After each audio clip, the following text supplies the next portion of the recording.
Assalamualaikum warahmatullahi wabarakatuh. Izin memperkenalkan diri, nama saya Fazari Ardiani dengan NIM 2250191009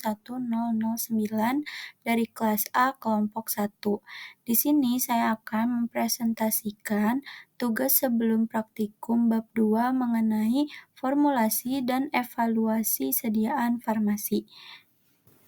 Baik, di sini saya akan menjawab 3 soal tugas sebelum praktikum bab 2 mengenai formulasi dan evaluasi sediaan farmasi. Yang pertama, sebutkan dan jelaskan parameter evaluasi fisik utama yang harus dilakukan pada sediaan tablet dan sirup atau suspensi berdasarkan Farmakope Indonesia, termasuk dengan kriteria penerimaannya.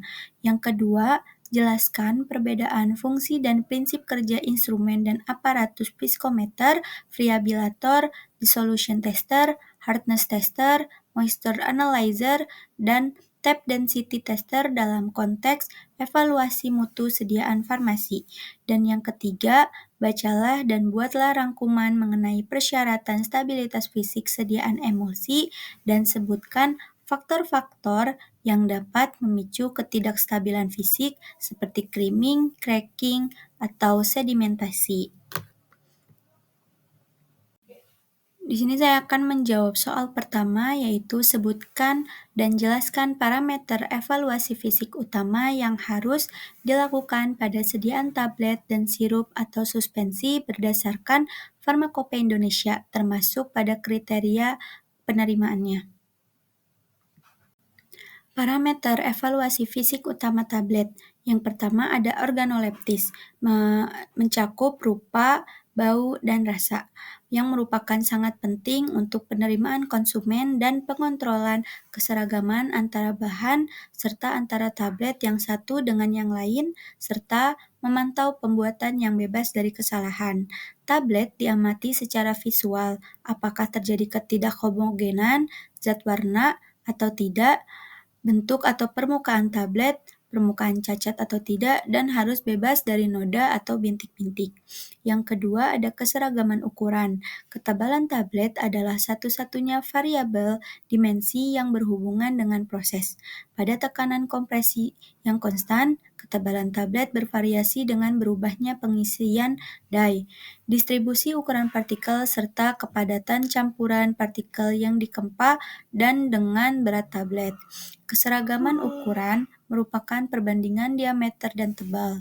Ketebalan harus terkontrol agar dapat diterima oleh konsumen dan memudahkan dalam pengemasan.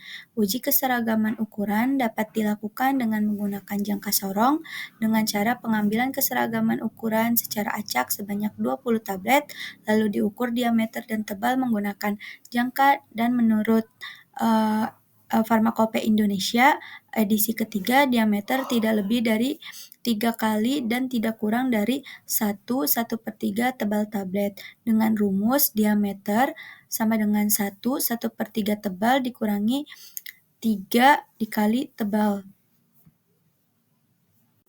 Selanjutnya, yang ketiga ada kekerasan. Kekerasan menggambarkan kekuatan tablet untuk menahan tekanan pada saat proses produksi, pengemasan, dan pengangkutan.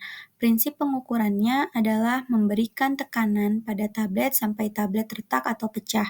Harus diperhatikan adanya hubungan kekerasan dan daya hancur serta kecepatan melarut obat menjadi sangat penting.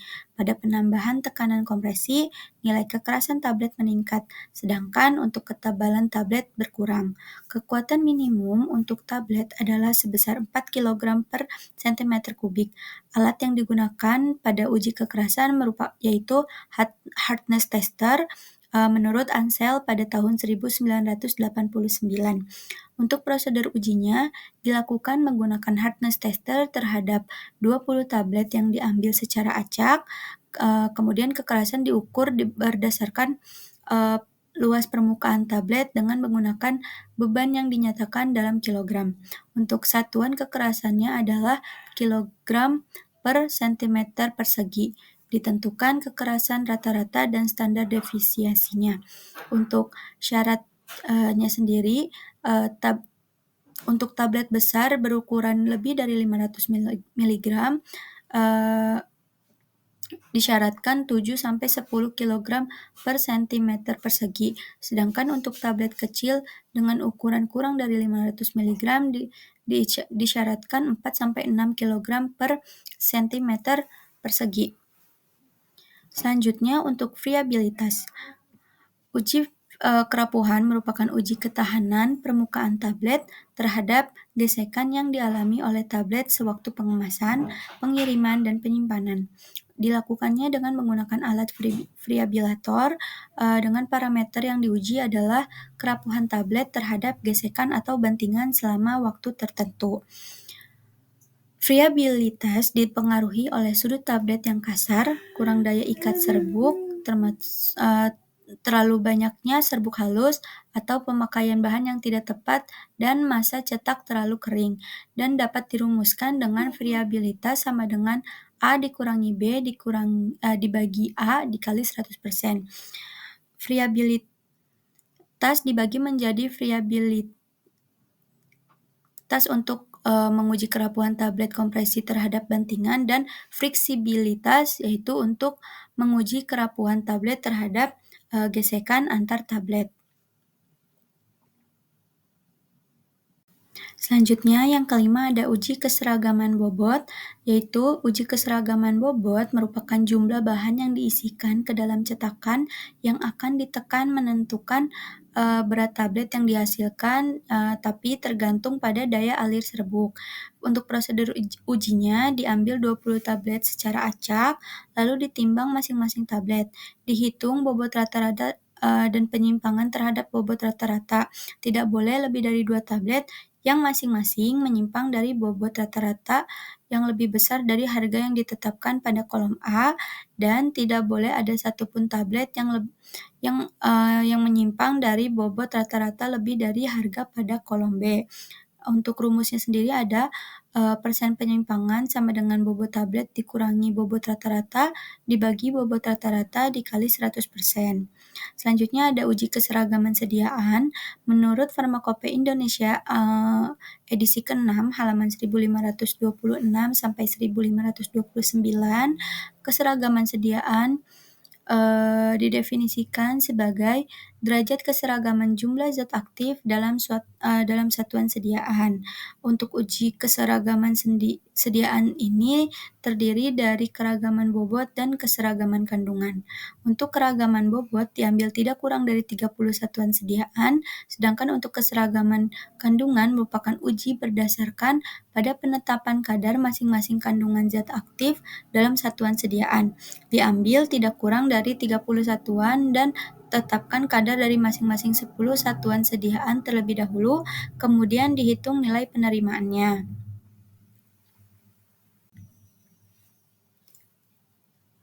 Untuk persyaratan penggunaan keseragaman sediaan sendiri, untuk bentuk sediaan tablet tidak bersalut dengan dosis dan perbandingan zat aktifnya lebih dari 25 mg atau kurang dari atau lebih dari 25% termasuk ke dalam keseragaman bobot. Sedangkan untuk dosis yang lebih dari 25 mg atau lebih dari 25% itu termasuk ke dalam keragaman bobot, sedangkan untuk yang kurang dari 25 mg atau kurang dari 25% itu termasuk ke dalam keseragaman kandungan. Sedangkan untuk tablet dengan tipe salut dengan tipenya selaput, untuk dosis dan perbandingan zat aktif yang lebih dari 25 mg atau lebih dari 25% termasuk ke dalam keragaman bobot, sedangkan untuk dosis yang kurang dari 25 mg atau kurang dari 25% itu termasuk ke dalam keseragaman kandungan. Sedangkan untuk tablet lainnya dengan dosis yang lebih dari 25 mg atau lebih dari 25% itu termasuk ke dalam keseragaman kandungan. Dan untuk dosis yang kurang dari 25 mg atau kurang dari 25% itu termasuk ke dalam keseragaman kandungan. Selanjutnya untuk kapsul dengan tipe keras dengan dosis dan perbandingan zat aktifnya yang lebih dari 25 miligram atau lebih dari 25% itu termasuk ke dalam keragaman bobot, sedangkan untuk yang kurang dari 25 miligram atau kurang dari 25% itu termasuk ke dalam keseragaman kandungan. Selanjutnya, untuk kapsul lunak dengan dosis dan perbandingan zat aktif baik yang lebih dari 25 miligram lebih dari 25% atau kurang dari 25 miligram atau kurang dari 25% itu termasuk ke dalam keseragaman kandungan. Sedangkan untuk kapsul lainnya dengan dosis dan perbandingan zat aktif lebih dari 25 miligram atau lebih dari 25% ataupun kurang dari 25 miligram ataupun kurang dari 25% itu termasuk ke dalam keragaman bobot. Untuk nilai penerimaannya sendiri dirumuskan dengan nilai NP sama dengan M dikali X bar ditambah K dikali S. Dengan variabel M dengan contoh 1 digunakan jika T kurang dari 101,5% dengan definisi M merupakan nilai rujukan, sedangkan untuk kondisinya jika 98,5% kurang dari X atau bisa disebutkan X itu merupakan rata-rata kurang dari 101,5%, maka nilai rujukannya sama dengan X atau nilai rujukan sama dengan rata-rata dengan nilai penerimaannya sendiri dengan rumus NP sama dengan K dikali S. Sedangkan untuk yang jika rata-rata kurang dari 98,5%, maka nilai rujukannya sama dengan 98,5%. Selanjutnya untuk nilai penerimaannya sendiri itu dirumuskan dengan NP sama dengan 98,5 dikurangi rata-rata ditambah K dikali S. Untuk K sendiri ini merupakan konstanta dan untuk S sendiri ini merupakan simpangan baku. Selanjutnya jika nilai rujukannya lebih dari 101,5%, maka nilai rujukan sama dengan 101,5%. Dengan rumus nilai penerimaannya merupakan NP sama dengan 101,5% dikurangi rata-rata ditambah konstanta dikali simpangan baku. Untuk keterangan sendiri, nilai T merupakan nilai kandungan tiap satuan sediaan pada saat diproduksi. Dinyatakan sebagai persentase dari jumlah yang tertera pada etiket, kecuali dinyatakan lain pada masing-masing monografi. Untuk nilai T-nya sendiri merupakan 100% sesuai dengan penggunaan pada farmakope. Selanjutnya, untuk X sendiri merupakan rata-rata dari masing-masing kandungan yang dinyatakan dalam persentase dari jumlah yang tertera pada etiket. Untuk K sendiri merupakan konstanta penerimaan, jadi jika N-nya bernilai 10, maka K-nya itu 2,4. Sedangkan untuk jika N-nya itu 30, maka konstantanya itu 2. Dan untuk S sendiri merupakan simpangan baku pada sampel. Selanjutnya, untuk nilai penerimaan itu dirumuskan dengan NP sama dengan M dikurangi rata-rata ditambah konstanta penerimaan dikali simpangan baku sampel. Nilai penerimaan sendiri ada 2 yaitu L1 dan L2. Untuk L1 sendiri ini merupakan nilai penerimaan maksimum yang diperbolehkan dengan didefinisikan L1 bernilai 15 kecuali dinyatakan lain dalam masing-masing monografi. Sedangkan untuk L2 merupakan rentang deviasi maksimum dari tiap satuan sediaan yang diuji dari perhitungan nilai rujukan. Untuk definisinya pada bagian bawah tidak ada satupun hasil satuan sediaan yang boleh kurang dari 1, 0,01 atau L2M. Pada bagian atas tidak ada satupun hasil satuan sediaan yang boleh lebih besar dari 1 ditambah 0,01 L2M. Dengan definisi L2 bernilai 25,0 kecuali dinyatakan lain dalam masing-masing monografi. Selanjutnya, untuk keseragaman sediaan ini merupakan syarat jika nilai penerimaan 10 unit sediaan pertama tidak kurang atau sama dengan L1%. Jika nilai penerimaan lebih besar dari L1%, dilakukan pengujian pada 20 unit sediaan tambahan dan hitung nilai penerimaannya kembali. Untuk memenuhi syarat, Jika nilai penerimaan akhir dari 30 unit sediaan lebih kecil atau sama dengan L1% dan tidak ada 1 unit pun kurang dari 1 dikurangi 0,01 L2M atau tidak 1 unit pun lebih dari 1 ditambah 0,01 L2M, kecuali dinyatakan lain, nilai L1 adalah 15 dan nilai L2 adalah 25. Selanjutnya, yang ketujuh ada uji waktu hancur. Pengujian waktu hancur dibuat dengan simulasi seperti kondisi in vivo, yaitu suhu dan gerakan alat. Untuk prinsip penentuan ini adalah menentukan waktu yang diperlukan suatu tablet untuk hancur dengan cara menempatkan tablet pada alat penentuan waktu hancur yang kondisinya sesuai dengan keadaan in vivo dan persyaratan monografi sediaan. Ketentuan Farmakope Indonesia edisi 6, penetapan kesesuaian batas waktu yang tertera dalam masing-masing monografi. Sediaan hancur sempurna bukan karena terlarutnya zat aktif, umumnya air suhunya itu 37 derajat kurang lebih 2 derajat. Kemudian 6 unit sediaan atau lebih dengan syarat semua sediaan harus hancur sempurna pada batas waktu yang tertera pada masing-masing monografi. Jika ada 1 atau 2 tablet tidak hancur, maka dilakukan uji sediaan lagi dengan 16 dari 18 uji hancur sempurna. Untuk masing-masing tablet, untuk masing-masing tablet uji dimasukkan ke dalam keranjang dan dinaik turunkan keranjang dalam cairan media pada frekuensi yang tetap antara 29 sampai 32 kali per menit. Kemudian dicatat waktu yang dibutuhkan untuk hancurnya tablet. Waktu hancur dicatat sejak pertama kali tablet mulai hancur hingga tidak ada bagian yang tertinggal di atas kaca. Selanjutnya ada uji disolusi. Uji disolusi adalah metode pengujian untuk mengukur laju dan jumlah zat aktif yang dilepaskan dari sediaan farmasi, seperti tablet atau kapsul, ke dalam medium cair dalam rentang waktu tertentu. Uji ini penting untuk menilai kualitas, konsistensi, dan kinerja pelepasan obat, serta dapat digunakan untuk memprediksi penyerapan obat dalam tubuh.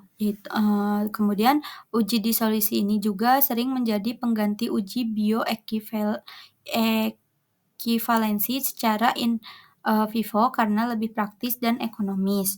Terutama di negara berkembang, medium disolusi juga yang umum digunakan adalah larutan asam klorida 0,1 N dengan pH 1,2, buffer natrium asetat pH 4,5, dan buffer kalium fosfat dengan pH 6,8 sesuai dengan karakteristik saluran pencernaan tempat obat bekerja. Kemudian dari keempat tipe ini, uji disolusi ini mempunyai 4 tipe alat, yaitu ada tipe keranjang, tipe dayung, tipe silinder, kaca bolak-balik, dan sel yang dapat dialiri. Untuk tipe alat yang sering dipakai itu tipe dayung atau pedal yang merupakan salah satu metode yang digunakan dalam uji disolusi dikenal sebagai tipe 2. Selain dayung, tipe keranjang atau basket adalah metode lain yang umum dipakai. Pada metode dayung, sediaan obat ditempatkan dalam bejana yang berisi medium cair dan sebuah dayung berputar di atasnya untuk mengaduk medium tingkat untuk menggeruk medium sehingga obat dapat larut secara merata. Untuk metode dayung ini sering digunakan untuk sediaan padat seperti tablet dan kapsul. Ada juga metode lain seperti sel aliran atau flow through cell yang digunakan untuk sediaan atau pengujian khusus tertentu. Jadi untuk uji disolusi ini mengukur laju dan jumlah pelepasan zat aktif obat dari sediaan ke medium cair, dan untuk tujuan utamanya itu merupakan untuk memastikan kualitas dan efektivitas obat, serta memprediksi kinerja obat secara in vivo. Dan untuk tipe dayung untuk tipe alat yang sering digunakan eee, pada bidang farmasi yaitu, tipe dayung atau pedal tipe 2 dan keranjang basket tipe 1 yang merupakan metode uji disolusi yang digunakan dalam industri farmasi. Selanjutnya untuk, tahapan pada uji disolusi ini ada tahapan yang pertama itu tahapan S1 dengan jumlah, yang diujinya itu ada 6 tablet dengan kriteria penerimaannya, tiap unit sediaan tidak kurang dari, Q plus 5%, dan untuk tahapan kedua yaitu S2 jumlah yang diujinya itu ada 6 tablet juga dengan kriteria penerimaannya rata-rata dari 12 unit atau S1 ditambah S2 adalah sama dengan atau lebih besar dari Q, dan tidak 1 unit sediaan yang lebih kecil dari Q ditambah Q dikurang 15%. Dan untuk tahapan S3 itu jumlah yang diuji itu 12 dengan kriteria penerimaan rata-rata dari 24 unit. S1 ditambah S2 ditambah S3 adalah sama dengan lebih besar dari Q, tidak lebih dari 2 unit sediaan yang lebih dari Q dikurangi 15%, dan tidak 1 unit pun yang lebih kecil dari Q dikurangi 25%. Selanjutnya, untuk parameter evaluasi fisik utama pada sirup atau suspensi meliputi uji organoleptis yang pertama, yaitu uji evaluasi karakteristik sensori dari sediaan farmasi, meliputi pemeriksaan visual dan indera lain seperti rasa, bau, warna, dan tekstur. Tujuannya yaitu untuk memastikan sediaan memenuhi standar estetika dan dapat diterima oleh pengguna. Pengujian ini penting untuk mendeteksi perubahan fisik selama penyimpanan yang bisa mempengaruhi mutu dan keamanan produk. Kemudian uji organoleptis sendiri dilihat dari warna, bau, dan rasa. Sirup harus khas sesuai formula dan tidak berubah selama penyimpanan. Kemudian untuk tekstur harus homogen, tidak ada gumpalan, endapan, atau kekeruhan yang terlihat secara visual. Kemudian kejernihan sirup diharapkan setara dengan air atau pelarut yang digunakan, bebas dari pengotor. Selanjutnya yang kedua ada viskositas. Viskositas merupakan pengujian Viskositas merupakan pengujian yang menentukan kekentalan sirup atau suspensi yang sangat penting untuk kenyamanan penggunaan dan stabilitas sediaan. Viskositas yang sesuai akan memastikan dispersi bahan aktif merata, memudahkan dosis yang akurat, dan mencegah sedimentasi pada suspensi. Dan viskositas diukur menggunakan viskometer dan dibandingkan dengan standar yang ditetapkan untuk produk sejenis. Kemudian untuk viskositas sendiri ini dapat menggunakan dua alat, yaitu tipe R untuk semi solid dan tipe L itu untuk liquid. Untuk viskositas sendiri, viskositas sirup yang diterima umumnya berkisar antara 0,37 sampai 3,9 dPAS. Untuk konsistensi viskositas ini memastikan sirup tidak terlalu cair sehingga sulit dituang dan tidak terlalu kental sehingga menyulitkan konsistensi dosis. Untuk pengukuran dilakukan dengan viskometer yang sesuai dan kondisi yang standar. Selanjutnya untuk volume terpindahkan, menurut Pharmacopeia Indonesia edisi 5 halaman 1571 sampai 1573, volume terpindahkan adalah volume cairan yang dapat dikeluarkan dari wadah dosis tunggal atau dosis ganda dalam kondisi penggunaan normal yang tidak boleh kurang dari volume yang dinyatakan pada etiket. Volume terpindahkan sendiri itu merupakan parameter mengacu pada jumlah volume sirup atau suspensi yang dapat dipindahkan atau dituang dari wadah yang penting untuk dosis tepat dan kemudahan penggunaan. Volume harus konsisten dan sesuai dengan label agar pasien dapat mengukur dosis dengan benar pada saat penggunaan. Untuk volume terpindahan sendiri, volume sirup yang dapat dipindahkan dari wadah harus antara 95% sampai 100% dari volume yang tertera pada kemasan. Kemudian, hal ini menjamin keakuratan dosis dan konsistensi volume sesuai label. Dan pengujian ini dilakukan dengan menuang sirup ke dalam alat pengukur volume terkalibrasi, dan memastikan tidak ada bubble udara. Jadi untuk kesimpulannya sendiri, sirup atau suspensi diterima bila memiliki karakter organoleptis sesuai standar formula seperti warna, bau, rasa, dan kejernihan, dan juga memiliki viskositas dalam rentang yang ditetapkan agar memudahkan penggunaan. Kemudian untuk volume terpindahkan dari wadah memenuhi batas minimal 95% sampai maksimal 100% volume label. Untuk selanjutnya yaitu keempat ada homogenitas. Homogenitas merupakan keadaan di mana setiap bagian dari sediaan memiliki komposisi yang seragam, baik dalam bentuk, warna, maupun kandungan zat aktif, tanpa adanya pemisahan atau penggumpalan bahan. Homogenitas ini merujuk pada keseragaman distribusi partikel dalam suspensi. Untuk suspensi harus untuk kriteria penerimaannya, suspensi harus tampak seragam tanpa pemisahan yang nyata.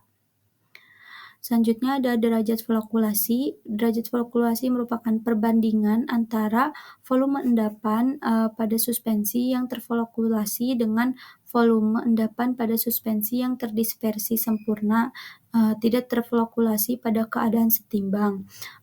Dan derajat flokulasi ini mengukur tingkat penggumpalan partikel dalam suspensi yang mempengaruhi stabilitas. Untuk kriterianya sendiri itu suspensi terflokulasi baik menunjukkan endapan yang relatif besar tetapi mudah terdispersi dengan derajat flokulasi antara 0,6 sampai 0,9 yang dianggap ideal. Selanjutnya ada redispersibilitas, yaitu kemampuan suatu suspensi untuk kembali terdispersi secara homogen setelah penyimpanan hanya dengan pengocokan ringan tanpa terbentuk endapan keras atau agregat yang sulit dipecah. Untuk kriterianya sendiri, suspensi dapat diaduk kembali sehingga tidak ada endapan tersisa di dasar wadah dan nilai redispersi mendekati 100%.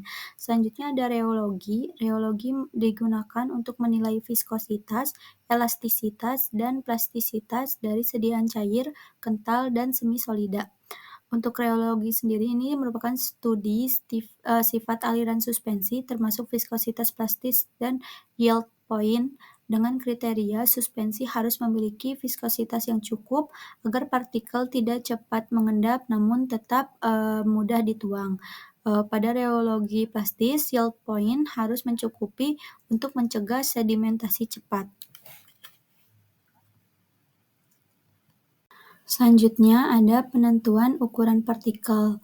Penentuan ukuran partikel merupakan pengujian untuk mengetahui besar, bentuk, dan distribusi partikel zat terdispersi dalam suatu suspensi guna menjamin keseragaman, kestabilan fisik, dan ketersediaan hayati atau bioavailabilitas dari sediaan tersebut. Dengan kriterianya, ukuran partikel harus sesuai untuk tipe suspensi, biasanya partikel 1-50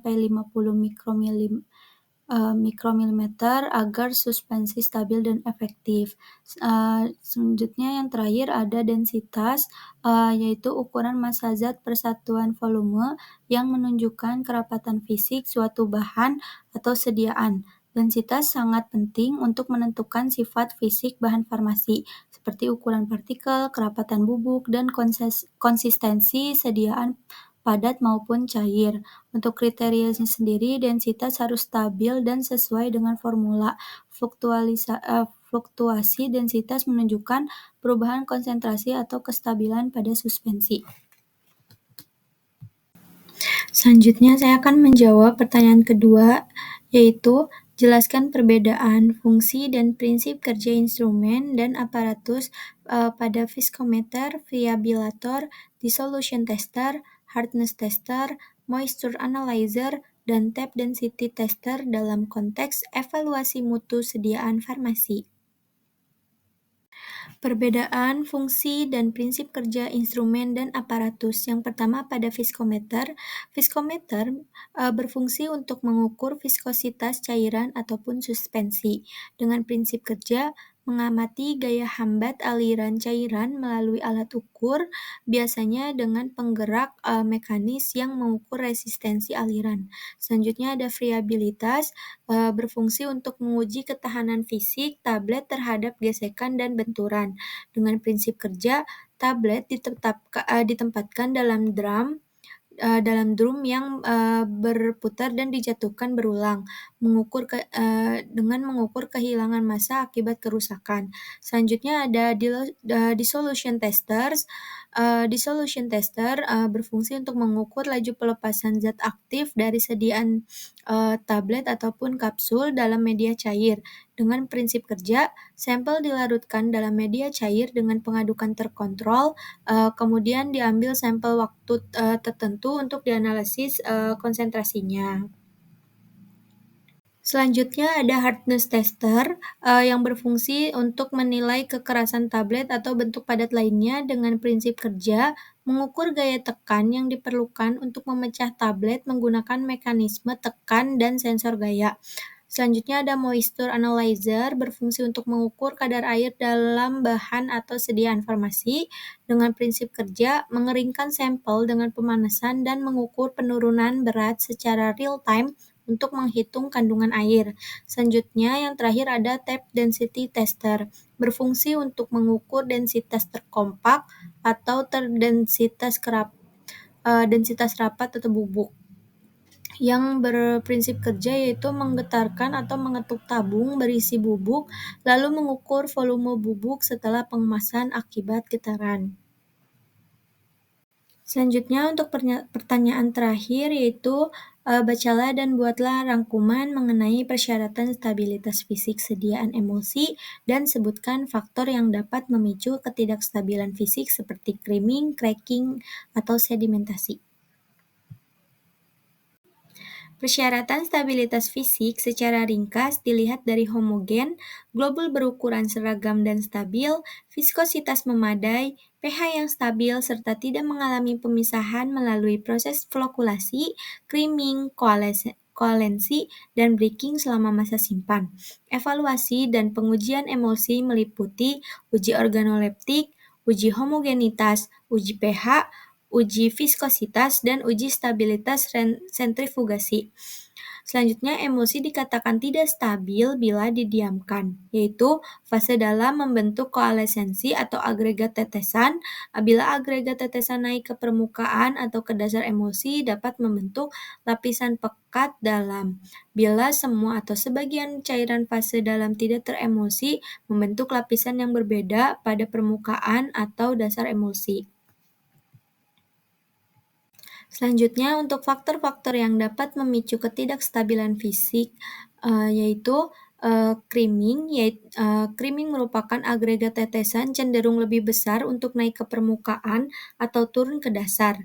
Creaming ke atas merupakan kerapatan fase disperse lebih kecil daripada fase luar, sedangkan creaming bawah merupakan kerapatan fase dispersi lebih besar dari fase luar.